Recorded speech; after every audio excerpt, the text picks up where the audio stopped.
அன்பினர்களே, வெள்ளிக்கிழமையும் America Iran மீது மிகப்பெரிய தாக்குதல் தொடுத்திருக்கின்றது. 10,000 மக்கள் வாழும் 20 கிராமத்துக்கு சொல்லக்கூடிய நீர் சப்ளை அங்கு உடைக்கப்பட்டிருக்கின்றது குண்டு வைத்து. அதை தொடர்ந்து அமெரிக்கா தொடர்ந்து 7வது இரவு தாக்குதலாக நடத்தி இருக்கின்றது. அதற்கு பதிலடியாக குவைத் கடற்படை தளம், பஹ்ரைன் விமானப்படை தளம் மீது இன்று சனிக்கிழமை ஈரான் மிகப்பெரிய தாக்குதல் தொடுத்திருக்கிறது.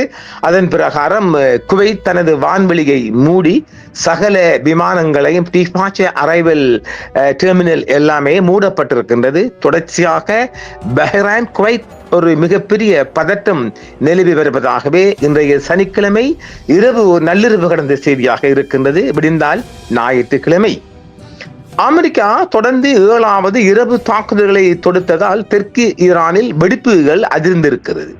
அமெரிக்க ராணுவம் தொடர்ந்து 7வது இரவு தாக்குதல்களை நடத்திய நிலையில் புஷர், ஹெய்ன்ஸ் தீவு மற்றும் சிரிக் உள்ளிட்ட தெற்கு ஈரானின் பல பகுதிகளில் வெடிப்புகள் நிகழ்ந்துள்ளதாக தெரிவிக்கப்படுகிறது. ஈரானிய ஊடகங்கள் இந்த தாக்குதல்களை பற்றி செய்தி வெளியிட்டிருந்தாலும் இலக்குகள் அல்லது சேதம் குறித்து அதிகாரப்பூர்வ விவரங்கள் எதுவும் இன்னும் வெளியாகவில்லை.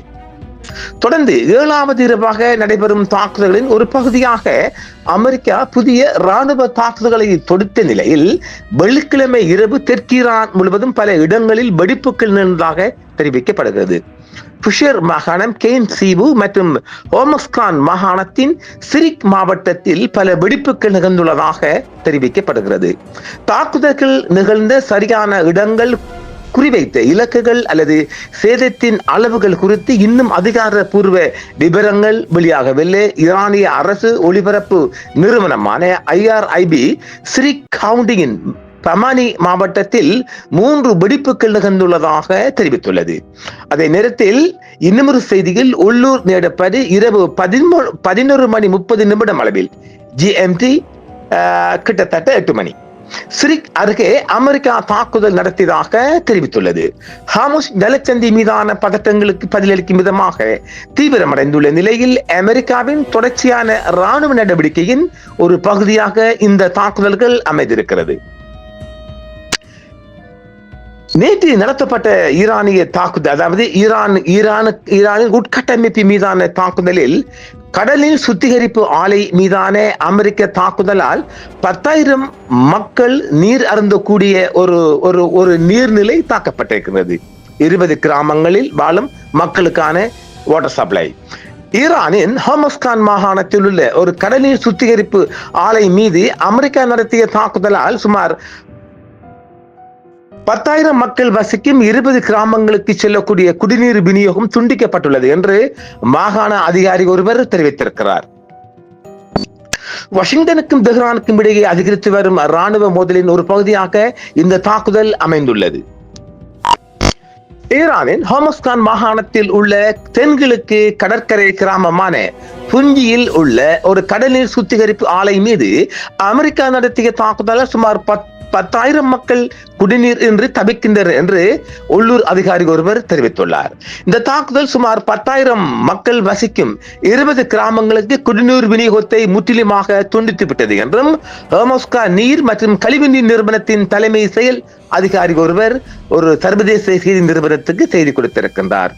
பாதிக்கப்பட்ட கிராமங்கள் தற்போது தண்ணீர் பற்றாக்குறை நெருக்கடியை எதிர்கொண்டுள்ள என்றும் இது அதிகரித்து வரும் மோதலால் பொதுமக்கள் பலியானதை எடுத்து காட்டுகிறது என்றும் அந்த அதிகாரி கூறியிருக்கிறார். ஏற்கனவே வறண்டு கிடக்கும் இப்பகுதிக்கு அந்த கடலில் சுத்திகரிப்பு ஆலை நன்னீரின் முக்கிய ஆதாரமாக இருந்து வந்தது.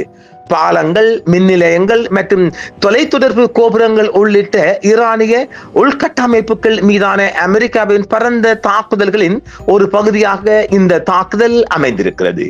சமீபத்திய நாட்களில் தாக்குதல்களின் பரிமாற்றம் தீவிரமடைந்துள்ளது. மேலும் அமெரிக்க ராணுவம் சொத்துக்களை கொண்டுள்ள வளைகுடா நாடுகளையும் ஈரான் இலக்கு வைத்து தாக்கி வருகிறது. இதற்கு பதிலடியாக இன்று சனிக்கிழமை ஈரானிய தாக்குதலுக்கு மத்தியில் குவைத் சர்வதேச விமான நிலையம் விமான சேவைகளை நிறுத்தி இருக்கிறது.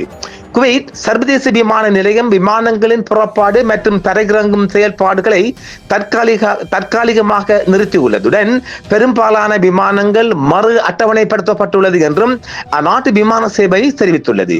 அமெரிக்க ராணுவ சொத்துக்களை கொண்டுள்ள வளைகுடா நாடுகள் மீதான தாக்குதல்களை ஈரான் தீவிரப்படுத்தி வரும் நிலையில் இந்த இடையூறு ஏற்பட்டுள்ளது.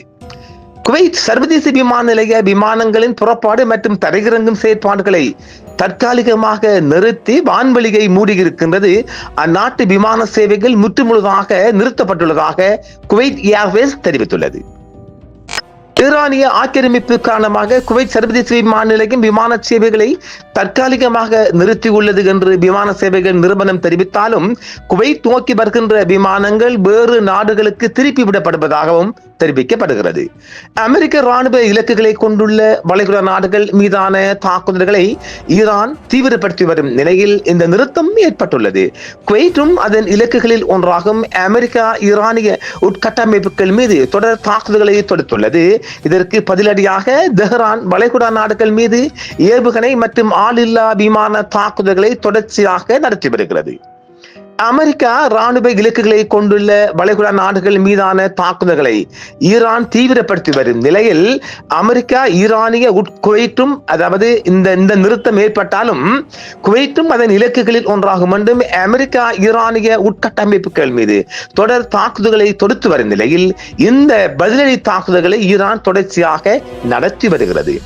குவைத்தில் உள்ள அமெரிக்க கடற்படை தளம் மற்றும் பஹ்ரைனில் உள்ள விமான தளம் மீதும் இன்று தாக்குதல் நடத்தியுள்ளதாக ஈரான் உரிமை கோரியுள்ளது. குவைத்தில் உள்ள அமெரிக்க கடற்படை எரிபொருள் ஆதரவு தளம் மற்றும் பஹ்ரைனில் உள்ள ஷேக் ஈசா விமான தளம் மீது தாக்குதல் நடத்தியதாக ஈரானிய புரட்சி காவல் படை இன்று சனிக்கிழமை உரிமை கோரியுள்ளது. மோதல் விரிவடைந்து வரும் நிலையில் பஹ்ரைனில் உள்ள அமெரிக்க உளவுத்துறை தரவு மையம் மற்றும் குவைத்தில் உள்ள தகவல் தொடர்பு மையம் ஆகியவற்றை அளித்ததாகவும் ஈரானிய IRGC தெரிவித்துள்ளது. சனிக்கிழமை அன்று குவைத்தில் உள்ள அல் அஹமதி துறைமுகத்தில் உள்ள அமெரிக்க கடற்படை எரிபொருள் ஆதரவு தளம் மற்றும் பஹ்ரைனில் உள்ள ஷேக் ஈசா விமான தளம் மீது தங்களது கடற்படை ஆளில்லா விமானம் மற்றும் ஏவுகணை தாக்குதல்களை நடத்தியதாக ஈரான் இஸ்லாமிய புரட்சி காவல் படை உரிமை கோரியுள்ளது. பஹ்ரைனில் உள்ள பேட்டில்ஹோ என அறியப்படும் அமெரிக்க உளவுத்துறை தரவு மையம் மற்றும் குவைத்தில் உள்ள அமெரிக்க சமிக்கைகள் மற்றும் தகவல் தொடர்பு மையம் ஆகியவற்றை அளித்ததாகவும் ஈரான் தெரிவித்துள்ளது. வாஷிங்டனுக்கும் தெஹ்ரானுக்கும் இடையிலான மோதல் தொடர்ந்து அதிகரித்து வரும் நிலையில் அமெரிக்க ராணுவ இலக்குகளை கொண்டுள்ள வளைகுடா நாடுகளை குறிவைத்து ஈரான் தொடர்ந்து நடத்தும் பரந்தளவிலான நடவடிக்கைகளின் ஒரு பகுதியாக இந்த தாக்குதல்கள் அமைந்துள்ளது. ஈரானிய நீர் சுத்திகரிப்பு நிலையங்கள், மின்சார உற்பத்தி நிலையங்கள் மற்றும் தொலைத்தொடர்பு நிலையங்கள், கோபுரங்கள் உள்ளிட்ட உட்கட்டமைப்புகள் மீது அமெரிக்கா தொடர் தாக்குதல்களை நடத்தி ஈரானை ஒரு ஸ்தம்பித நிலைக்கு கொண்டு வந்திருக்கிறது. ஈரான் ஏவிய பல வான்வழி தாக்குதல்களை இடைமறித்து அளித்ததாக பஹ்ரைன் பாதுகாப்பு படை தெரிவித்துள்ளது. மேலும் அதன் அனைத்து பிரிவுகளும் உயர்மட்ட தயார் நிலையில் உள்ளதாகவும் அது உறுதிப்படுத்தியுள்ளது. அமெரிக்க ராணுவ இலக்குகளை கொண்டுள்ள வளைகுடா நாடுகள் மீது ஈரான் தொடர்ந்து தாக்குதல் நடத்தி வரும் நிலையில் இந்த அறிவிப்பு வெளியாகி உள்ளது. சனிக்கிழமையாகிய இன்று ஈரான் ஏவிய பல வான்வழி தாக்குதல்களை இடைமறித்து அளித்துள்ளதாக பஹ்ரைன் காவல் படை தெரிவித்துள்ள போதிலும் பஹ்ரைன் பிரதேசத்தில் பாதுகாப்பிற்காக அதன் அனைத்து ஆயுதங்களும் பிரிவுகளும் உயர்மட்ட தயார் நிலையில் உள்ளன என்றும் பஹ்ரைன் தெரிவித்துள்ளது. பஹ்ரைனில் உள்ள அமெரிக்க ஆளில்லா விமான தளம் மற்றும் செயற்கை நுண்ணறிவு மையம் மீது தாக்குதல் நடத்தியதாக ஈரான் உரிமை கோரியுள்ளது. அமெரிக்க தாக்குதலுக்கு பதிலடியாக அமெரிக்காவின் ஆளில்லா விமான கப்பல் கிடங்கு ஒன்றையும் பஹ்ரைனில் முக்கிய செயற்கை நுண்ணறிவு மையத்தையும் அளித்துள்ளதாக ஈரான் புரட்சி காவல் படை தெரிவித்துள்ளது. தாக்குதல்கள் தொடர்ந்தார் இப்பகுதி முழுவதும் உள்ள அமெரிக்க பங்குதாரர்களுடன் தொடர்புடைய தொழில்துறை மற்றும் தொழில்நுட்ப சொத்துக்களை குறிவைப்போம் என்றும் ஈரான் புரட்சி காவல் படை இன்று சனிக்கிழமை மிகப்பெரிய எச்சரிக்கை ஒன்றையும் விடுத்திருக்கிறது. ஈரானிய உட்கட்டமைப்புகள் மீதான சமீபத்திய அமெரிக்க தாக்குதலுக்கு பதிலடியாக பஹ்ரைனில் உள்ள அமெரிக்காவின் ஆளில்லா விமான கப்பல் கிடங்கு மற்றும் ஒரு செயற்கை முன்னறிவு மையம் தாக்கப்பட்டாலும் இன்னும் பல இடங்கள் தாக்கப்படும் என்றும் இன்று ஈரான் மிகப்பெரிய எச்சரிக்கை கொண்டை விடுத்திருக்கின்றது. பஹ்ரைன் உள்ள அமெரிக்க ஆளில்லா விமான கப்பல்களின் கிடங்கை அழித்து விட்டதாகவும் ஈரான் தொடர்ச்சி காவல் படை மீண்டும் மீண்டும் அதை உறுதிப்படுத்தி இருக்கின்றது. பல பலிஸ்டிக் ஏவுகணைகள் மற்றும் டசன் கணக்கான ட்ரோன்கள் மூலம் தாக்கப்பட்டிருக்கிறது. அமெரிக்கா தொடர்ந்து பாலங்கள் மற்றும் போக்குவரத்து உட்கட்டமைப்புகளை தாக்கினால் இப்பகுதியில் அமெரிக்க ராணுவ தளங்களை கொண்டுள்ள நாடுகளில் உள்ள அமெரிக்க பங்குதாரர்களையும் அமெரிக்க இலக்குகளையும் நிறுவனங்களின் மிக முக்கியமான தொழில்துறை தகவல் தொழில்நுட்பம் மற்றும் செயற்கை நுண்ணறிவு சொத்துக்கள் மீது ஈரான் தாக்குதல் தொடுக்கும் என்றும் மிகப்பெரிய எச்சரிக்கை ஒன்றை இன்று கொடுத்திருக்கிறது. ஈரான் மீதான அமெரிக்காவின் தொடர்ச்சியான 7வது இரவு தாக்குதலுக்கு மத்தியில் இந்த தாக்குதல்கள் நடந்துள்ளன. இந்த மோதல் வளைகுடா நாடுகளில் உள்ள இலக்குகளை உள்ளடக்கி விரிவடைந்து வரும் நிலையில் மிகப்பெரிய பதற்றம் ஒன்று வளைகுடாவில் தொடர்ந்து தொக்கி நிற்கிறது. இதேவேளை ஜலச்சந்தி ஊடாக எந்த ஒரு எண்ணெய் கப்பல்களும் உலக நாடுகளை அடையவில்லை என்பதால் மிகப்பெரிய எரிபொருள் விலையும் LNG கேஸ் விலையும் அதிகரிக்க வாய்ப்புள்ளது. இலங்கை ஏற்கனவே எச்சரிக்கை கொடுத்திருக்கின்றது. $200 தாண்டும் என்றால் இலங்கையில் ரூபாய் 800 தாண்டக்கூடிய ஒரு நிலவரமும் இருக்கின்றது. தொடர்ச்சியாக 7 தினங்களாக இன்னும் எண்ணெய் செல்லக்கூடிய வாய்ப்பு 7 தினங்களுக்கும் செல்லக்கூடிய வாய்ப்பு இல்லை என்றும் பார்ப்போம். தொடர்ச்சியான செய்திகள் வெளிவந்த வண்ணம் இருக்கின்றது. வளைகுடா அதிர்கின்றது, தாக்குதல் தொடர்கின்றது. மீண்டும் மற்றொரு காணொளியில் சந்திப்போம் நேர்களே. என்றும் உங்களுடன் சன்ரைஸ் இந்தியா டிவி சப்ஸ்கிரைப் பண்ணுங்கள், பெல் பட்டனையும் கிளிக் செய்யுங்கள். உங்கள் ஆதரவே எங்கள் சேவை. ஆதரவு தாருங்கள், அரவணைப்போம். மறக்காம சர்ப்ரைஸ் பண்ணுங்க. தேங்க்யூ.